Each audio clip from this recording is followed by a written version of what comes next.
Rejoignez dès à présent la grande famille des abonnés de votre chaîne Sika TV sur les réseaux sociaux. Sika TV, le vrai visage de l'actualité en Afrique, est en direct et en replay sur YouTube. Abonnez-vous et cliquez sur la cloche de notification pour ne rien rater. Nous sommes également présents sur Facebook et sur Twitter.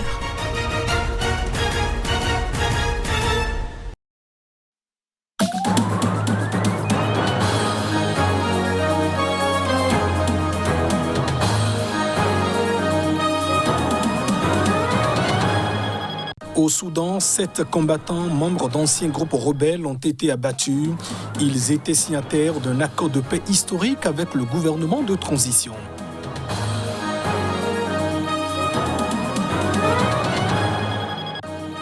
L'Arabie Saoudite va ouvrir la Omra à la Mecque aux pèlerins de l'étranger vacciné contre le Covid-19. Chaque année, les pèlerinages rapportent quelques 12 milliards de dollars.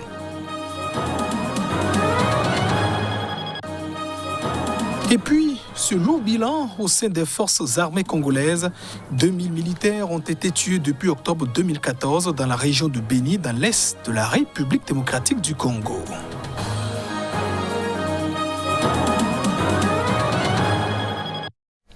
Et voilà pour le sommaire de ce journal. Bienvenue dans cette édition. Au Soudan, 7 combattants qui sont d'anciens membres du groupe rebelle signataires d'un accord de paix historique avec le gouvernement de transition ont été abattus dans la région du Darfour dans des heures. L'information a été donnée par l'agence officielle de presse SUNA.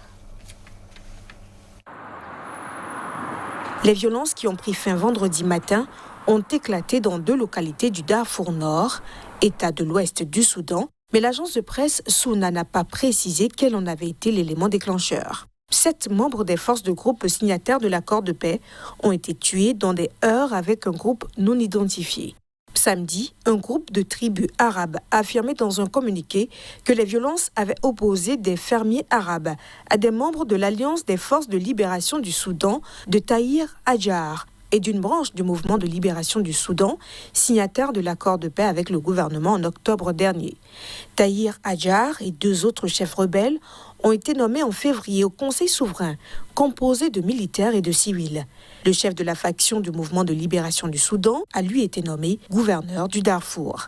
Des forces de ces 2 anciens groupes rebelles ont été envoyées dans le cadre d'un déploiement des troupes gouvernementales pour sécuriser la région après la fin de la mission de paix conjointe de l'ONU et de l'Union africaine en décembre. Le conflit au Darfour a opposé des rebelles de minorités ethniques qui s'estimaient marginalisés aux forces du régime à majorité arabe. Omar El-Béchir. En Tunisie, le régime exceptionnel instauré il y a 2 semaines par le président Kais Saied a placé en position délicate son principal adversaire, le parti Ennahda, Rached Ghannouchi, déjà fragilisé de l'avis de nombreux experts. Le parti tente de survivre à ce séisme politique. Précision. Fondé il y a 40 ans, notamment par l'actuel président du Parlement suspendu, Rached Ghannouchi, âgé de 80 ans, le parti Ennahda a fait son retour sur la scène politique après la révolution de 2011 et a depuis participé à toutes les coalitions parlementaires. C'est le parti le plus organisé du pays et le principal bloc à l'Assemblée. Mais depuis 2014, son assise électorale a nettement reculé, passant de 89 députés à 53 sur 217 lors des législatives de 2019, soit 1 million de voix perdues depuis 2011. Le parti a vu un nombre croissant de membres faire dissidence ces dernières années, notamment pour réclamer un changement à la tête de la formation politique. Le 25 juillet, jour de la prise de pouvoir du président Saied, Ennahda a sur le champ condamné un coup d'État contre la révolution et la Constitution. Mais jeudi, le Conseil de la Choura, principal organe d'Ennahda, s'est ouvert au dialogue, se disant prêt à une autocritique et à des excuses. Il s'est engagé à procéder aux révisions et au renouvellement nécessaires de ses programmes et structures directrices. Saied a toutefois répondu par un discours excluant tout retour en arrière. Rached Ghannouchi, qui a voulu faire d'Ennahda un parti démocrate musulman, reste l'un des principaux symboles de l'islam politique dans le seul pays qui a poursuivi sa démocratisation après les soulèvements des printemps arabes. Des partisans lui attribuent la réussite du retour d'Ennahda sur la scène politique après 2011 et de la transition démocratique négociée dans le pays. D'autres lui reprochent son autorité excessive sur le parti, devenu son projet personnel. Reste à savoir si Ennahda pourrait se reconstituer sans cette figure centrale. Et on reste toujours en Tunisie pour parler de la nomination de nouveau ministre de la Santé par le président Kais Saied. Le ministre entrant est issu de l'armée. Détail.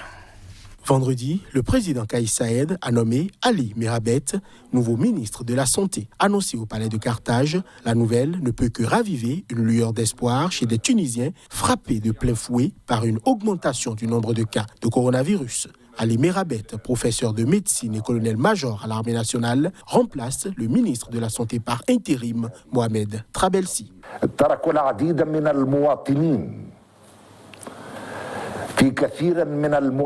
L'ancien gouvernement a laissé beaucoup de citoyens dans beaucoup d'hôpitaux sans le minimum d'oxygène, alors qu'il y avait un grand nombre de malades qui avaient besoin d'oxygène, mais aussi d'assistance médicale.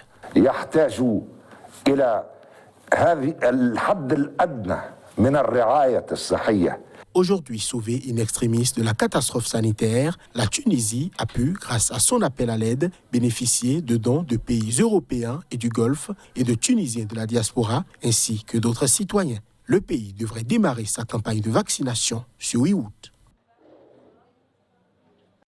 L'Arabie saoudite va rouvrir le pèlerinage de la Omra de la Mecque aux pèlerins, notamment les étrangers vaccinés contre le coronavirus, selon l'agence de presse saoudienne officielle. L'épidémie a fortement perturbé les pèlerinages du Hajj qui rapportent, il faut le préciser, quelques 12 milliards de dollars par an. Un reportage. Les autorités saoudiennes vont commencer à accepter les demandes d'entrée dans le pays à partir de lundi. Les frontières avaient été fermées il y a quelques 18 mois en raison de la pandémie. Le petit pèlerinage, qui contrairement au Hajj peut être accompli tout au long de l'année, attire en temps normal chaque année des millions de visiteurs du monde entier. L'épidémie de Covid-19 a fortement perturbé les pèlerinages du Hajj et de la Omra, source importante de revenus pour le royaume qui rapporte quelques 12 milliards de dollars par an. Jusqu'à présent, seuls les pèlerins vaccinés résidant en Arabie saoudite pouvaient prétendre à un permis pour effectuer la Omra. Les pèlerins étrangers désireux de se rendre à la Mecque devront également être vaccinés avec un sérum reconnu par l'Arabie saoudite et se soumettre aux règles de quarantaine selon l'agence de presse du pays. Le gouvernement a accéléré début août la campagne de vaccination dans le but de relancer le tourisme. La vaccination est désormais obligatoire pour entrer dans les établissements publics et privés, y compris les établissements scolaires et les lieux de divertissement, ainsi que pour utiliser les transports publics. En République démocratique du Congo, les autorités ont noté une amélioration globale de la situation sur le front de l'épidémie de Covid-19 à Kinshasa, la capitale, notamment ce qui concerne, mais ce n'est pas le cas de Lubumbashi, l'autre ville, où le non-port de masque sera donc passible à partir de lundi prochain de 7 jours de prison selon les autorités, les sous-officiels. Après une réunion du comité multisectoriel de riposte contre la pandémie de Covid-19 en République démocratique du Congo, le ministre de la Santé a indiqué qu'il a été constaté une baisse sensible des cas de Covid-19, surtout dans la ville-province de Kinshasa, avec quelques hausses en province, au Haut-Katanga, au nord et au sud de Kivu. Un rapport d'experts attestant de cette baisse a été remis au chef du gouvernement, qui va échanger avec le chef de l'État afin que des mesures idoines soient prises. Les autorités en appellent toutefois à la vigilance et demandent à la population de continuer à porter le masque correctement et à se faire vacciner quand le pays aura reçu les vaccins qu'il attend.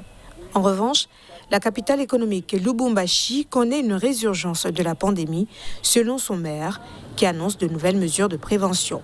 Parmi elles, l'accès au centre-ville sera désormais conditionné par le port du masque, rendu obligatoire dans tout lieu accueillant du public.